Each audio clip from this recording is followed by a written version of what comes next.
Thank you and good morning, everyone. Happy to be here. And yes,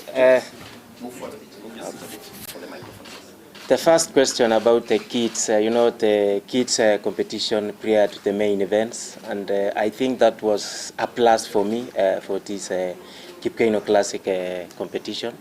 When I first saw it, and I heard Mr. Korir speaking about it on radio, and then I say this is the plus for us because sport is all about all generations, the active ones now and the coming generation. So it is a way of inspiring them, and they will be able to meet with the best athletes from all places of the world to come and watch, even to sign autographs.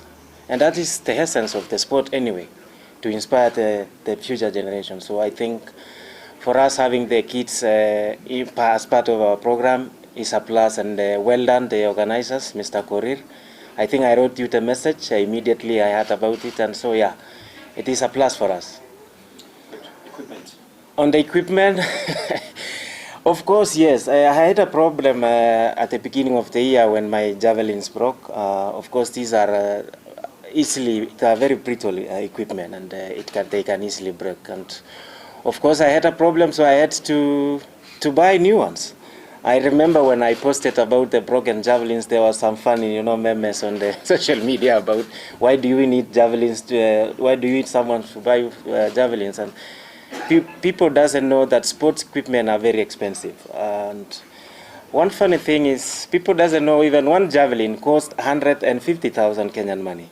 So you can imagine. And I have like 7 of them which are broken. So it's almost 1 million Kenyan shillings broken, and I bought it on my own money. So you can imagine the kind of expenses we incur as athletes. But yes, the new implements, the new javelins are really good, and that's the ones I was using. When you say the coach, you are saying there is something, and Yego still has a throw. I say that yes, I still have a throw, and I feel it any moment. I don't know when is it coming. Maybe it is waiting for tomorrow. Yeah, because I need to have a big throw. I need to get back the fire in me. And javelin nowadays, if you don't throw over 90 meters in a major championship, winning it is 0%. So I have to unleash it, and hopefully so soon. I've been really working hard this year to really come back after Paris, good show in Paris. So I'm looking forward to tomorrow, and I'm happy to be with Anderson here. When I heard him speak about, I inspire him. I think I inspired all the 90-meter throwers in the world at the moment, because since 2015, we've had many 90-meter thrower coming. So it was almost like 15 years before we had a 90-meter throw. Yeah. So you can imagine the inspiration that is outside there. So it's good. Rolla also is here. You remember he's a 93-meter thrower, and anybody else among the 11 throwers is capable of winning. The coach that Rasalin spoke to has a belief in you. Do you share the same belief with the coach? I think maybe because we are good friends. I remember when I go to Diamond Leagues or a competition outside, and Peters and his coach are there, they're always the ones to help me. We always encourage each other. We are good friends. I remember after Paris, we were in Lausanne, I think so, and Peters, he was really looking forward to winning the Diamond League. For me, I think I had low chances of winning it, and then I was cheering him that you need to calm down and have a big throw, and he unleashed it, and he won it. So we became good friends. We've been good friends since. I've competed with him when he won the World Championship in 2019 in Doha, when he won it in Oregon. So we've been good friends. African blood, maybe. Yeah. Also, there's just a camaraderie in sports, especially in track events. You always see it with the field events, with the field athletes. There's a family kind of camaraderie that comes with it as well. But let me not answer the questions. Let's hear two. We'll take 3 questions. My question to Yego, maybe. If you make them short, we can take 4 sure. Let me just go straight there. Maybe, are you really under pressure to perform tomorrow? And maybe, what should you be targeting? Okay. Pass the mic behind you. My name is Daniel. What legacy do you want the young athletes to carry on, whatever this era that you've done whatever you've done? Okay, behind you. Yes, I'm Julius from KTM. You were learning from YouTube. That is maybe because you didn't have a coach. Now, looking forward, looking beyond your career, are you considering transitioning into coaching, sports administration to help shape the next generation? Okay, the last one was Ayumba Yodi on that side. Okay. Pass it down here to the lady down here first. Ayumba, can you let the lady ask her question and then yours? Yeah. Okay. Hey Julius, good to see you again. My name is Javelin from Modern Sport. My question is, in September, around October last year, we saw a post from Javelin in the USA saying that they had partnered with you to grow the next generation of Javelin throwers in the country. So probably you could walk us through that, and if the need went through, maybe we should. Ayumba, let's take those short questions first, then we take yours. Basically, it's what. Oh, it's the same, eh? What was you inspired me?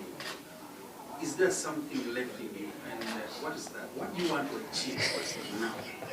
Okay, there are 3 questions on legacy, so we'll take that as one question. You'll answer them. Let's get her question as well. There is a question on legacy. There's a question on transition. There's a question on what's left in Julius. I don't know why you want to send him to retirement. Let's take this question on this side. Julius is here. Okay. Basically the same thing, but I want to remind him a conversation we had before. He said he was going back to DCI, he's not coming back in the now that you can hear the likes of Peter and say how he's inspired them. Julius, you see, you shouldn't say things off the cuff, eh?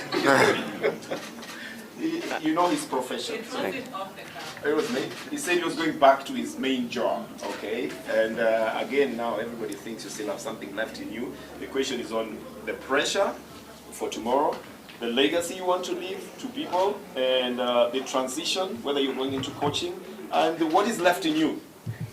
On the issue of pressure, I've never considered pressure as part of a competition. Of course, we have that feeling when you are going to a competition. You have that anxiety, to be already in the runway, and that anxiety will end. To me, I'm not under any pressure. I know what I'm capable of doing, and this competition is the second of the season, so I'm not rushing myself. The season ends in September, and the main focus for me this year is the World Championships. I already qualified for the World Championships, so there's no any pressure. It's not like last year when I was chasing the qualification for Olympics. So it's just taking each competition step by step to get my rhythm back.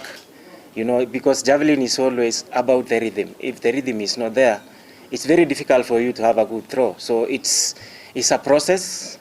It's a learning process always. So it's step by step. On the issue of legacy, I think maybe my legacy has not ended. Of course, I've inspired many people to take different routes. I'm very sure even like Fadi, Fadi when he was really struggling to catch up in athletics, he was always coming there and say hi to me like, how do you feel competing, around the world? And maybe I was part of it also, maybe. He's doing 100 meters. My event is field events, completely different from the Kenyan, events where we are known in, the long distance and the marathons. So I think I'm still able to leave even more legacies. I want to see younger generations coming and pick up the sport, because as you say, even to answer on the issue of maybe I should go back to work, I don't know, maybe people are taking me in a different context. I said when the body says no, I will go back to work. So they do different things. I didn't say maybe 2025 I will not be competing, but I said when the body is not able to, to observe the shock of the sport, and then I have to give way. But at the moment, I'm still strong. I'm still young. I competed with my mentors until 2019. Yeah, so I think so. I'm still able to do more, and I will not retire before I throw more than my personal best. That is that's what I can live on there. All right, unless there's a very burning question. Yes? Say again? Yes, which question? He said he's still around. Or you want to hear from him? I thought he said he's still around and he's when the time comes, is when he will be moved. Am I answering your question? You should answer it yourself.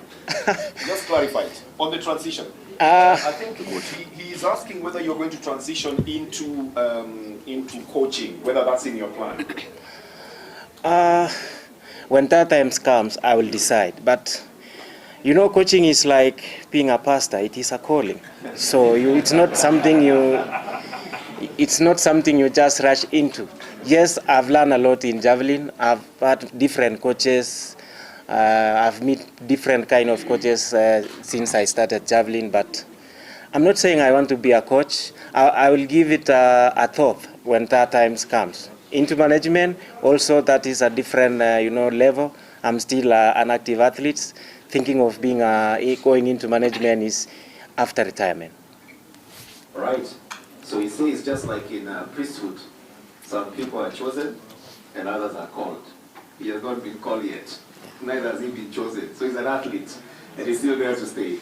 Okay, is there any other burning question or shall we leave it there, ladies and gentlemen, for today? If there is nothing burning, something burning? No, is it burning or not? It's not. My question goes to McCoy. We have Destiny and Joseph here in Kenya. I don't know whether your decision to switch back from a affect your relationship between you and Destiny. Her decision to switch? She's running for Liberia now. You're asking about switching to the US or to Liberia? Switching back to US. Okay. Did she say she'll switch back to US? Did you say? You did. Okay. Let's combine it with a question she wants to ask. You already asked. Okay. So let's not have too many burning questions. We might burn down the place. One, yes. To who? Okay. Are you audible enough? You can do it from there? Yes.